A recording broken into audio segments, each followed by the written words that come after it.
नमस्कार, हर खबर में आपका स्वागत है। आपके साथ हाजिर हूं मैं कंचन। शुरुआत करेंगे बुलेटिन के इस वक्त की बड़ी अहम खबर के साथ, यानी कि बड़ी खबर के साथ। लगातार जिस तरह से कांग्रेस का जो समर्थन मार्च यहां पर शुरू हो चुका है राहुल के समर्थन में, ईडी ऑफिस तक पैदल मार्च यहां पर कांग्रेस का, ईडी दफ्तर के बाहर बढ़ाई गई सुरक्षा।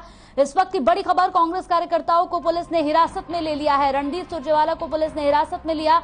इस वक्त की बड़ी अहम खबर, टीवी स्क्रीन पर राहुल के समर्थन में कांग्रेस का पैदल मार्च। तो ईडी ऑफिस तक ये पैदल मार्च, ईडी दफ्तर के बाहर जो सुरक्षा है उसको बढ़ा दिया गया है। इस वक्त की बड़ी अहम खबर टीवी स्क्रीन पर आपको दिखा रहे हैं।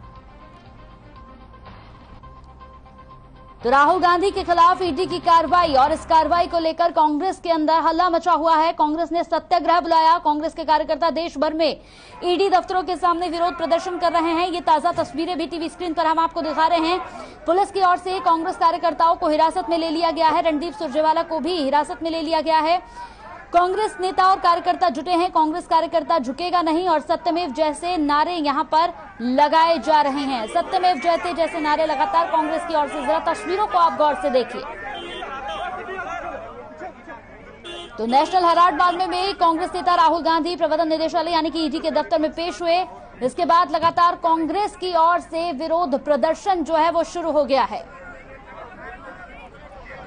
तो इस पूरी खबर पर वेद प्रकाश जी हमारे साथ कांग्रेस प्रवक्ता जुड़ गए हैं, उनसे बातचीत कर लेते हैं। वेद प्रकाश जी, क्या कुछ चल रहा है, क्या कहेंगे इस पर? लगातार जिस तरह से अब कांग्रेस की ओर से यानी आप लोगों की ओर से प्रदर्शन शुरू हो गए हैं, अब यहां पर समर्थन मार्च निकाला जा रहा है तमाम ईडी दफ्तरों के बाहर, क्या कहेंगे इस पर? कंचन जी, भारतीय जनता पार्टी ईडी जो एक संवैधानिक संस्था है उसको अपना इलेक्शन डिपार्टमेंट के रूप में प्रयोग कर रही है। हमें ईडी जांच से कोई भी चिंता नहीं है, कोई घबराहट नहीं है। हम ईडी के हर सवाल का जवाब देने को तैयार हैं। लेकिन जिस तरह का व्यवहार ईडी कर रही है और मोदी सरकार ईडी को लेकर विपक्ष के नेताओं को, खासकर राहुल गांधी और कांग्रेस को बदनाम करने का जो षड्यंत्र रच रही है, हमारी लड़ाई उस षड्यंत्र के खिलाफ है। ईडी का राजनीतिक प्रयोग पिछले 8 वर्षों से देश में हो रहा है। अभी 10-15 दिन पहले ही देश की सर्वोच्च अदालत सुप्रीम कोर्ट के मुख्य न्यायाधीश एनवी रमन्ना ने एक लेक्चर में कहा कि क्या ईडी और सीबीआई को विगत 8 वर्षों में एक ही तरह के लोग रेड के लिए मिलते हैं? क्या सत्ताधारी दल का एक भी नेता उनको भ्रष्ट या रेड करने लायक नहीं मिला? जो अपने आप में प्रमाण है कि स्वयं सुप्रीम कोर्ट के मुख्य न्यायाधीश भी मानते हैं कि संवैधानिक संस्था ईडी तोता बनकर काम कर रही। तो हमारा सारा विरोध इस बात का है। और जहां तक राहुल गांधी के खिलाफ मनी लॉन्ड्रिंग केस में जांच का सवाल है, मनी लॉन्ड्रिंग तो तब होगी जब 1 रुपए का कहीं लेन देन हुआ हो। यह एक अनोखा मामला है जिसमें 1 रुपए का कहीं लेन देन नहीं हुआ और फिर भी पीएमएलए के तहत ईडी जांच कर रही है।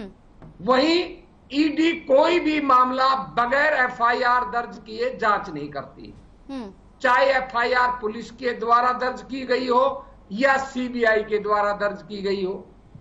इस नेशनल और यंग इंडिया के मामले में कहीं कोई एफआईआर देश के किसी थाने में, सीबीआई के किसी ब्रांच में आज तक दर्ज नहीं है। सुब्रमण्यम स्वामी ने 2012 में एक प्राइवेट एप्लीकेशन देकर कोर्ट से मांग की थी कि भाई इस मामले की जांच होनी चाहिए। उस मामले में भी अभी कोर्ट ने कोई संज्ञान नहीं लिया है। विगत 10 सालों से इस मामले के अंदर सुब्रमण्यम स्वामी ने अभी तक अपने गवाह तक नहीं निपटाए हैं। पहले उनके गवाही होगी, उसके बाद सुप्रीम कोर्ट उन गवाहों को कांग्रेस के या राहुल जी या सोनिया जी के वकील से जिरह करवाएंगे। उसके बाद कोर्ट तय करेगा कहीं मामला बनता भी है या नहीं बनता है। जब अभी तक यही तय नहीं हुआ है कि भाई इस मामले में कोई मामला बनता भी या नहीं बनता है, तो इसमें ईडी कहां से आ गई? और वैसे भी 2014 में ईडी ने अपनी तरफ से जांच शुरू की थी, आंतरिक जांच। और जांच करने के बाद 1 साल बाद ईडी ने खुद पाया कि इस मामले में कोई दम नहीं है और 2015 में इस मामले को बंद कर दिया गया। ये बात मोदी जी को गवारा नहीं हुई। उन्होंने जो इस मामले की जांच करने वाले अधिकारी का तुरंत तबादला कर दिया, नए अधिकारी लाए और उन नए लाए हुए अधिकारियों को, जिनको बार बार एक्सटेंशन दिया, 3 बार एक्सटेंशन दिया, और अब उनको भाजपा की टिकट देकर उत्तर प्रदेश में मंत्री एमएलए का टिकट दिया। मंत्री जी, आपके इन तमाम जो आप लगातार जवाब दे रहे हैं, इस पर भी सवाल मैं आपसे जरूर पूछूंगी यहाँ पर, लेकिन इससे पहले हमारे साथ यहाँ पर बीजेपी प्रवक्ता प्रवीण जी भी जुड़ गए हैं। प्रवीण जी, जिस तरह से पूरे देश की इस वक्त तस्वीर उठाकर देख ले तो हर तरफ यहाँ पर प्रदर्शन कांग्रेस की ओर से चल रहा है। लगातार यहाँ पर कांग्रेस का आरोप है कि षड्यंत्र रचा जा रहा है, बदले की भावना से कार्रवाई की जा रही है। क्या कहेंगे इस पर? पहले मैं आपका सुनना चाहती हूँ नजरिया, क्या कहेंगे? देखिए, अगर कांग्रेस ये कहती है कि षड्यंत्र रचा जा रहा है तो ये मामला तो 2012 का है और 2012 में यूपीए की सरकार थी, डॉक्टर मनमोहन सिंह प्रधानमंत्री थे। तो कांग्रेस को समझना चाहिए कि कांग्रेस का षड्यंत्र क्या कांग्रेस की सरकार ने किया था। देखिए, हो क्या रहा है कि राजकुमार, जो कांग्रेस परिवार के राजकुमार हैं, जब उनके ऊपर कानून ने काम करना शुरू किया तो इन लोगों ने पावर पॉलिटिक्स करना शुरू कर दिया। जिस तरह से कांग्रेस लगातार पावर पॉलिटिक्स करने की कोशिश कर रही है, और किस मामले में? जिस मामले में ऑलरेडी राहुल गांधी, सोनिया गांधी जमानत पे हैं। मामला 2012 का है।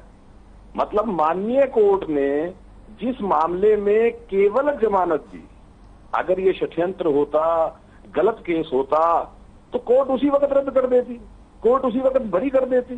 तो आपने बजाय कोर्ट में जब आप गए तो आपने जमानत क्यों मांगी? आपने कोर्ट के सामने ये अपील क्यों नहीं की कि साहब देखिए ये षड्यंत्र है, ये झूठा केस है, इस केस को रद्द किया जाए? आपने तो ऐसा कहा नहीं कोर्ट में जाके। तो स्वयं कांग्रेस बेहतर जानती है कि अगर कानून का पालन नहीं हुआ, अनियमितताएं हुई हैं, तो जब कानून उस पर कार्रवाई कर रहा है तो कांग्रेस इस तरह के बचकाने तर्क दे रही है कि षड्यंत्र हो रहा है, तो सत्ता का दुरुपयोग हो रहा है। सच्चाई ये है कि अनियमितता हुई है और मामला 2012 का है। ये कांग्रेसी मित्रों को समझना चाहिए। बिल्कुल। वेद प्रकाश जी, जवाब मैं जरूर लूंगी इस पर आपका, लेकिन मेरा एक सवाल है आपसे यहाँ पर। जिस तरह से अगर ईडी के दफ्तर में राहुल गांधी को बुलाया गया, लगातार यहाँ पर राहुल गांधी की तरफ से भी ये कहा गया कि मैं हंसकर जवाब दूंगा, बड़े आराम से जवाब दूंगा। जब आपको न्यायपालिका के ऊपर भरोसा है, आप कह रहे हैं कि हम हंसकर जवाब देंगे, तो पूरे देश में प्रदर्शन क्यों हो रहा है? ये मेरा सवाल है आपसे। क्या न्यायपालिका के ऊपर भरोसा नहीं है? अगर ईडी दफ्तर में यहाँ पर पूछताछ के लिए बुलाया जाता है तो क्या पूरे देश में जिस तरह से प्रदर्शन हो रहा है, ये प्रदर्शन ठीक लगता है आपको? देखिए, अगर हमें न्यायपालिका पर या संस्थाओं पर विश्वास नहीं होता तो हम जाते ही क्यों? हम इस संबंध को कोर्ट में अगर भरोसा है, वेद प्रकाश जी, बड़ा सीधा सा सवाल है मेरा कि अगर भरोसा है तो तमाम ईडी दफ्तरों के बाहर प्रदर्शन क्यों किया जा रहा है? तमाम कांग्रेस के जो नेता हैं, तमाम कांग्रेस के जो कार्यकर्ता हैं, वो तमाम ईडी ऑफिस के बाहर क्यों पहुंच रहे हैं? हर तरफ जो माहौल है वो खराब करने की क्यों कोशिश की जा रही है? अगर भरोसा है तो भरोसा रखिए ना, सवालों का जवाब दीजिए। अगर आपको भरोसा है तो जवाब दीजिए। अगर आप सुने तो जी बताइए। कहा क्या है, जब भारतीय जनता पार्टी ईडी को इलेक्शन डिपार्टमेंट के रूप में प्रयोग कर बदनाम करेगी हमें राजनीतिक रूप से, तो उसका हम राजनीतिक ही जवाब देंगे। हम दो फ्रंट पे लड़ाई लड़ रहे हैं। एक, जो बीजेपी उचक्कर और षड्यंत्र कर रही है, उसका राजनीतिक जवाब दे रहे हैं। दूसरा, जो न्यायिक प्रक्रिया है, जो जांच की प्रक्रिया है, उसमें सहयोग देकर पूरा उनको सहयोग दे रहे हैं। और जहां तक प्रवीण जी ने कहा कि 2012 का केस है, प्रवीण जी सही कह रहे हैं आप, परंतु कृपा कर कभी कोर्ट के विषय में जान तो ले। कोई भी व्यक्ति किसी के खिलाफ कोई भी इस्तगासा कर सकता है, मेरे खिलाफ भी, आपके खिलाफ भी, और कोर्ट इस्तगासा जाता है तो हर व्यक्ति को उसका कोर्ट से सम्मान आता है, और सम्मन आने के बाद पहली बार जमानत लेनी पड़ती है, उसके बाद प्रक्रिया शुरू होती है। वो प्रक्रिया 10 साल से चल रही है, पर आज तक सुब्रमण्यम स्वामी ने अपने गवाह तक भी पूरे नहीं किए हैं। जब सुब्रमण्यम स्वामी के गवाह पूरे हो जाएंगे, उसके बाद उनसे जिरह होगी, उसके बाद कोर्ट तय करेगा कि मामला बनता है या नहीं बनता है। मामला बनता है या नहीं बनता है, इस स्तर पर तो अभी मामला आया ही नहीं है। हेलो, बिल्कुल वेद प्रकाश जी, आप अपनी बात रखिए।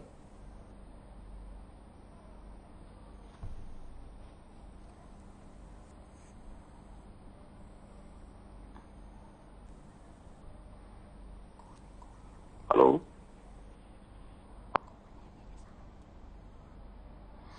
प्रवीण जी लगातार हमारे साथ बने हुए हैं। प्रवीण जी, जिस तरह से यहाँ पर अगर हम बात करें तो बड़ा अहम सवाल यहाँ पर यही उठ रहा है, जिसे लेकर मैंने खुद यहाँ पर वेद प्रकाश जी से भी सवाल पूछा है कि अगर ईडी सवाल पूछ रही है, अगर ईडी पूछताछ के लिए बुला रही है, तो इस तरह से पूरे देश का माहौल जो खराब कांग्रेस की ओर से किया जा रहा है, ये जिम्मेदारी कौन लेगा आखिर?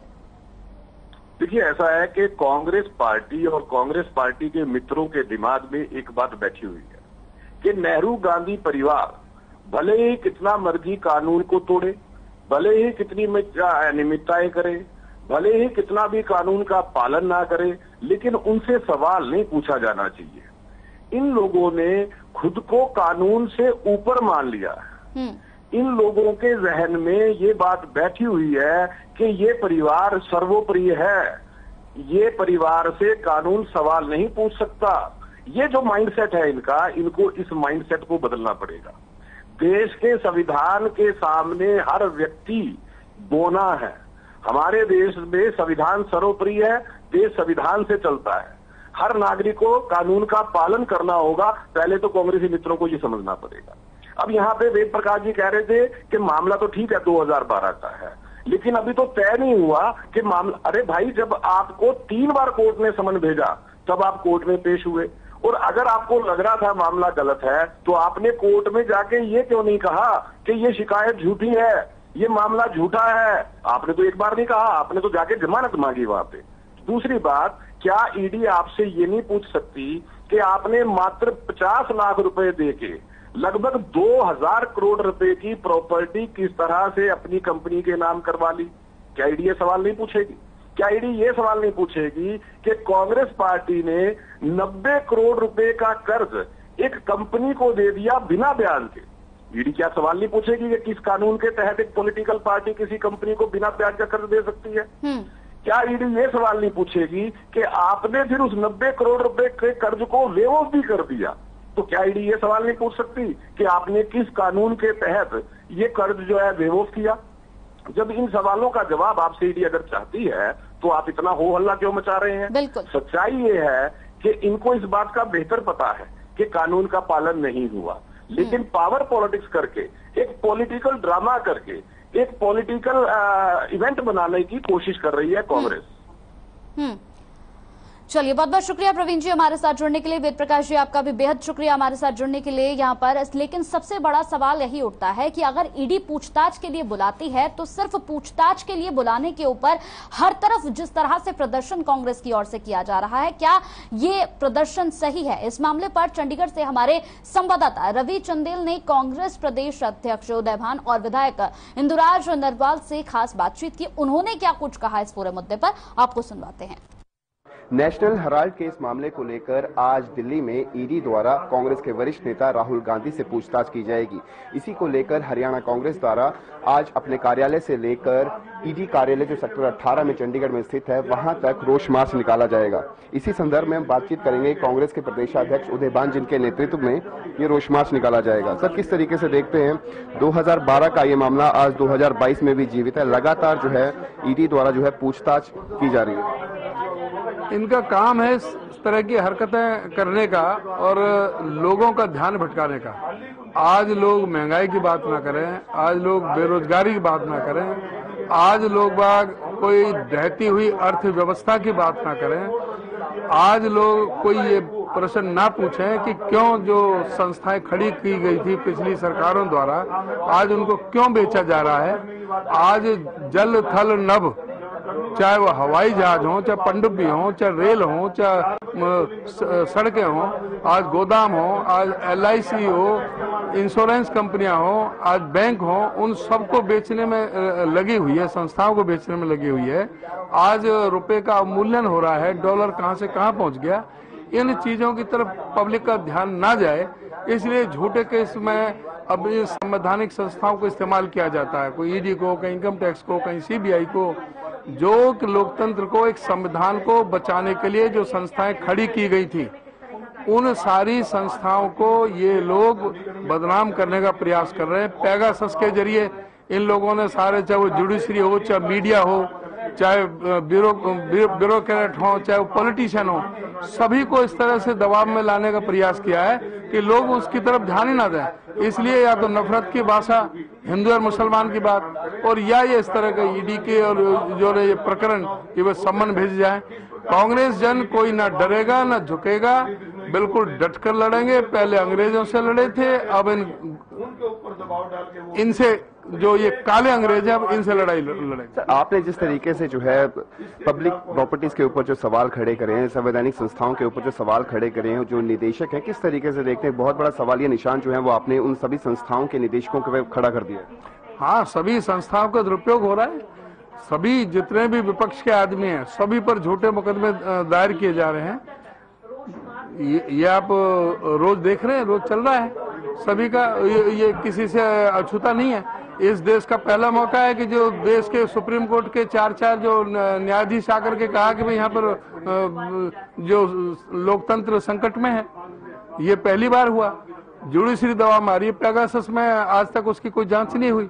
पेगासस से किस तरह से चाहे वो जुडिशरी को प्रभावित करने का प्रयास किया गया, पॉलिटिशियन को प्रभावित करने का प्रयास किया गया, जो विपक्ष के नेता थे, और साथ में मीडिया को लिया गया पूरी तरह से। जो थे मीडिया की आवाज बंद कर दी, जो मीडिया में बोलने वाले थे उनकी आवाज बंद कर दी गई, उसको मीडिया को ही गोदी मीडिया बना दिया। तो इस तरह से जो सारी जो संस्थाएं थी, जो लोकतंत्र के स्तंभ थे, वो सारे ढहने में लगे हुए हैं। गोदी मीडिया, जिस तरीके से आपने सवाल उठाया, बहुत से ऐसे मीडिया कर्मी हैं जो लगातार जो है कांग्रेस की खबरें भी लगातार सेंट्रल से उठा रहे हैं कि इन सभी पूरे समस्त देश में जो है कांग्रेस की खबरें भी उठा रहे हैं। उसके बावजूद कांग्रेस द्वारा इस तरीके के आरोप लगाना मीडिया के ऊपर, किस तरीके से देखते हैं? आज कांग्रेस का प्रोटेस्ट होने जा रहा है, सभी मीडिया कर्मी यहाँ पे आपके प्रोटेस्ट को दिखा रहे हैं, उसके बावजूद इस तरीके के बयान देना किस हद तक जायज है? नहीं, ऐसा है कि सभी मीडिया कर्मी नहीं होते। मीडिया कर्मी दिखाते हैं बहुत से, जो आप लोग दिखाते हैं वो आगे जाके कट जाती हैं खबरें।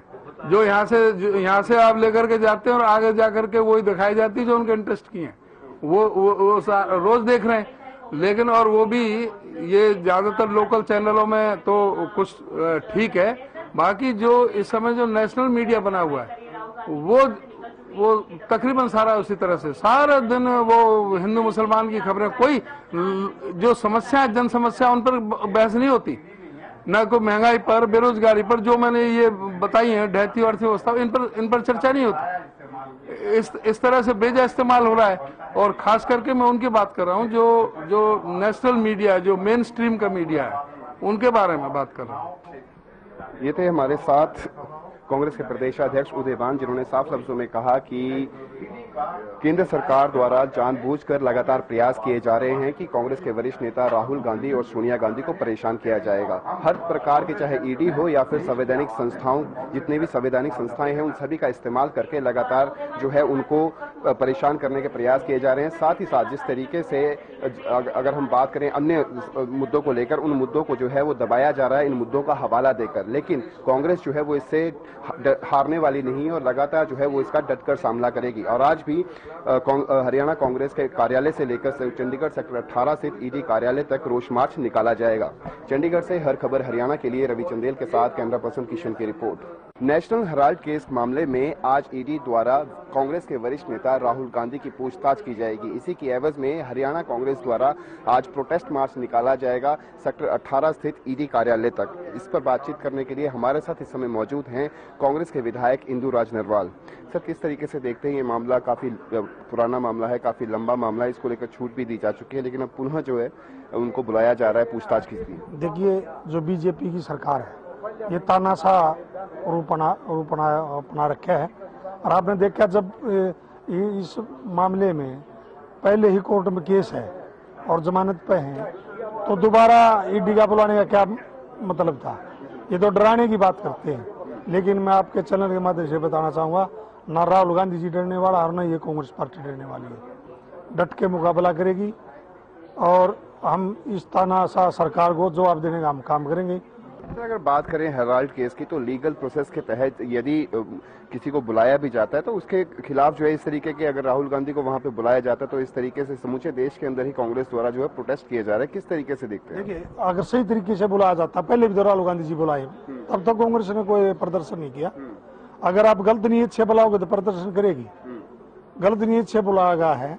जब कोर्ट में, मैंने पहले भी बोला, कोर्ट में केस चल रहा है, पहले पूछताछ हो चुकी है, 8 साल हो गए, 8 साल से यही केस चल रहा है, यही मामला चल रहा है। और मैं बताना चाहूंगा, अखबार के मामले में 100 किस्तों में ये पैसा दिया गया और उस अखबार को दिया गया जिसने हमारे देश की आजादी की लड़ाई लड़ी। आजादी की लड़ाई में बड़ा अहम योगदान था। पंडित जवाहरलाल नेहरू जी ने और कई हमारे उस टाइम के नेता थे, उन्होंने ये अखबार लेके आए और उन्होंने अंग्रेजों के खिलाफ लड़ाई लड़ी और वो उस अखबार ने बड़ा साथ दिया। और उस टाइम का जो देश को आजाद कराने वाला अखबार है, उसके खिलाफ भी आप जा रहे हो।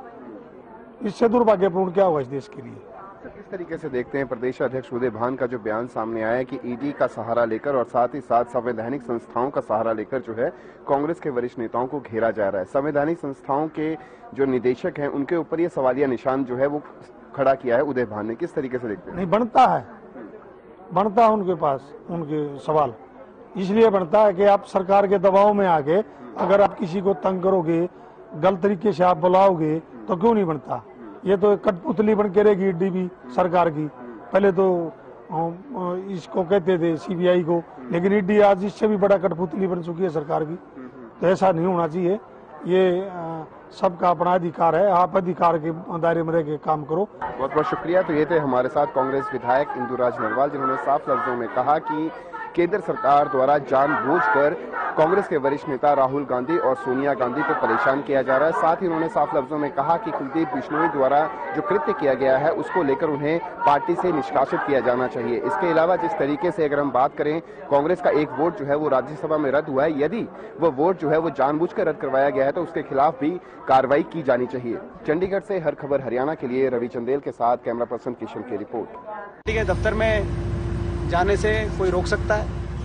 ना सिर्फ रोका गया, लेकिन वहां से हमें लेकर इस बस में बिठा कर यहाँ पे छतरपुर के आसपास लोकेशन मुझे दिखाई दे रही है और ये बस रुकने का नाम नहीं ले रही। हम ऐसा क्या खतरा देश के लिए पैदा कर रहे थे अपने दफ्तर में बैठ के? दफ्तर में हम केवल एक धरने में बैठना चाह रहे थे, हमारे खुद के दफ्तर में, पार्टी के दफ्तर।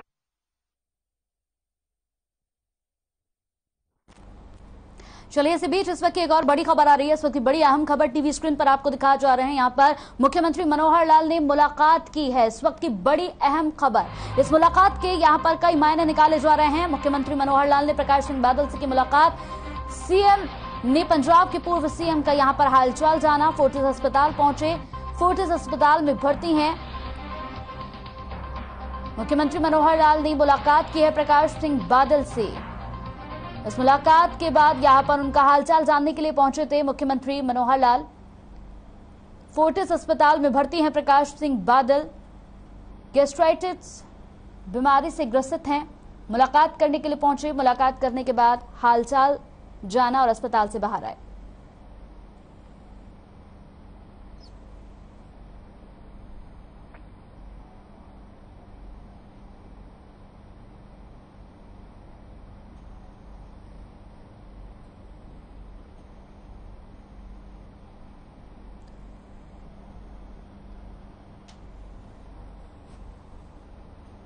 चलिए, इसी के साथ इस बुलेटिन में मेरे साथ इतना ही। नमस्कार।